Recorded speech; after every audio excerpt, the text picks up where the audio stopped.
খুব পরিকল্পিত একটা আপনার প্রচারণা, পরিকল্পিত অপপ্রচার, এবং এটা করেই তারা আপনার যারা দুষ্টু, যারা আপনার আমি বলি সবসময় যারা ফায়দা লুটতে চায় তারা ওই ফায়দাটা লুটতে চায়। বিএনপি আর আওয়ামী লীগ তুলনা হতেই পারে না, কারণ আওয়ামী লীগ কোনো গণতান্ত্রিক দল নয়, গণতন্ত্র বিরোধী একটা দল, গণতন্ত্রের বিরুদ্ধে অবস্থানকে হত্যাকারী একটি দল। আর বিএনপি হচ্ছে গণতন্ত্রকে জীবন্ত করার দল। 1975 সালে স্বাধীনতার ঘোষক শহীদ প্রেসিডেন্ট জিয়াউর রহমান তিনি একদলীয় গণতন্ত্র ব্যবস্থা থেকে বহুদলীয় গণতন্ত্র নিয়ে এসেছেন, মাল্টি পার্টি সিস্টেম নিয়ে এসেছেন। Begum Khaleda Zia parliamentary form committee নিয়ে এসেছেন।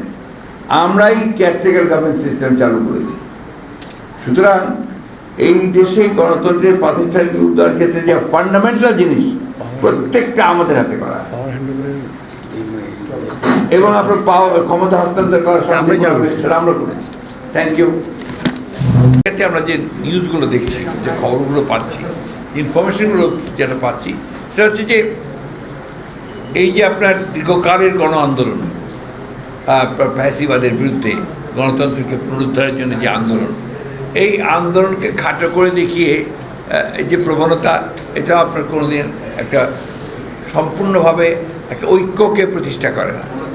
এই মুহূর্তে আমাদের সবচেয়ে বেশি প্রয়োজন কি, যে আমরা ফ্যাসিবাদকে সরিয়েছি, হাসিনাকে সরিয়েছি, কিন্তু একটা ইন্টারিম গভর্নমেন্ট আছে, যে ইন্টারিম গভর্নমেন্ট আমাদেরকে অতি দ্রুত আমাদের সকলের মতামত নিয়েই একটা সংস্কারের মধ্য দিয়ে তারা নির্বাচনে যাবে, যে নির্বাচনটা অবাধ নিরপেক্ষ হবে, জনগণের হাতে ক্ষমতা হস্তান্তর হবে। সেখানে প্রতিবন্ধকতার সৃষ্টি করছে। এক, দুই হচ্ছে আপনারা দেখবেন যে আমি খোলামেলাই বলছি আর কি, অনেক সময় দেখা যায় যে অত্যন্ত দায়িত্বশীল রাজনৈতিক দলেরা তারা এমন এমন কথা বলছেন যেটা আপনার সামগ্রিক ঐক্যের জন্য খুব একটা আপনার উপযোগী নয়।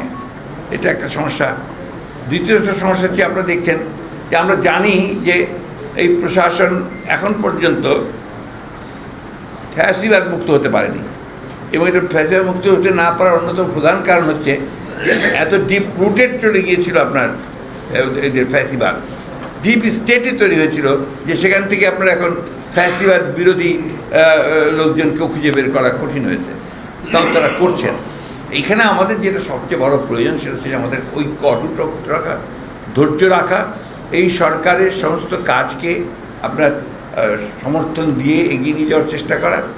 আরেকটা বিষয় যেটা আপনি দেখেছেন যে ইন্ডাস্ট্রিয়াল বেল্টগুলোতে যে অশান্তির সৃষ্টি করা হচ্ছে, এর পছন্দ তো সুস্পষ্টভাবে ফ্যাসিবাদের দোসরদেরই আপনার ইঙ্গিত আছে, এটা পরিষ্কার হয়েছে, বোঝাও যাচ্ছে।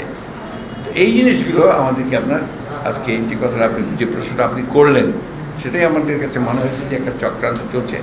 উপরন্তু আপনি জানতেন সোশ্যাল মিডিয়া ঠিক অতটা অভ্যস্ত নয়, তারপরেও আপনাদের কাছ থেকে শুনে বুঝি যে সীমান্তের ওপার থেকে আপনার আমাদের কথিত ফ্যাসিবাদী হাসিনা অডিও টডিও মাঝে মাঝে ফাঁস করে দেওয়া হয়, যেগুলোতে আপনার বিভিন্ন রকম বিভ্রান্তিকর খবর থাকে।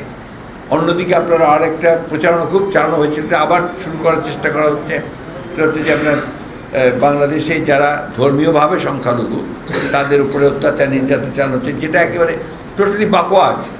এটা আমরা শুধু নই, ভারত থেকে যে সমস্ত সাংবাদিকরা এসেছিল, অনেক এসেছিল, তারা পর্যন্ত এখানে এই সমস্ত তারা দেখে গেছে, তারা রিপোর্ট করেছে যে যেটা বলা হচ্ছে এটা সঠিক নয়।